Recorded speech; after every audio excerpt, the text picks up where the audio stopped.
তিন দশক ধরে মধ্যপ্রাচ্যের ভূ রাজনীতিতে ইসরায়েলের প্রধান শত্রুর তকমাটি ছিল ইরানের দখলে।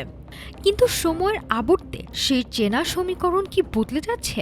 ইসরায়েলের সংবাদ মাধ্যম মারিফ দিচ্ছে এক বিস্ফোরক পূর্বাভাস। বলা হচ্ছে ইরানের সাময়িক সক্ষমতা এখন বিপর্যস্ত, আর সেই শূন্যস্থান পূরণে দৌড়ে আছে আরও দুই মুসলিম শক্তি, তুরস্ক এবং পাকিস্তান। বিশ্লেষক বজ গোলানির মতে, ইরান এখন খাদের কিনারায়, তাই অনিচ্ছা সত্ত্বেও তাদের ছাড়তে হতে পারে প্রধান শত্রুর আসন। আর সেখানে আবির্ভূত হতে পারে ২৪ কোটি মানুষের দেশ পাকিস্তান কিংবা ৮.৫ কোটি মানুষের তুরস্ক। দুই দেশই সুন্নি প্রধান, সাময়িকভাবে শক্তিশালী এবং নাটকীয়ভাবে যুক্তরাষ্ট্রের মিত্র। গত এক সপ্তাহে আঙ্কারার সাথে তেল আবিবের উত্তেজনা পৌঁছেছে চরমে।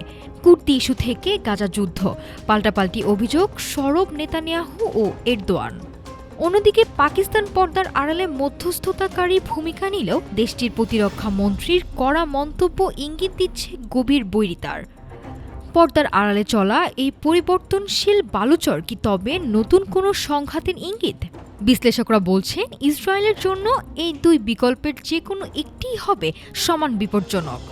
ইরান যুদ্ধের দামামা থামলেও মধ্যপ্রাচ্যের এই নতুন মেরুকরণ তেল আবিবের জন্য যে এক কঠিন চ্যালেঞ্জ তৈরি করছে তাতে কোনো সন্দেহ নেই। এখন দেখার বিষয় ওয়াশিংটন এই ত্রিমুখী সমীকরণ কিভাবে সামাল দেয়। নাফিসা সামিয়া, ঢাকা টুডে।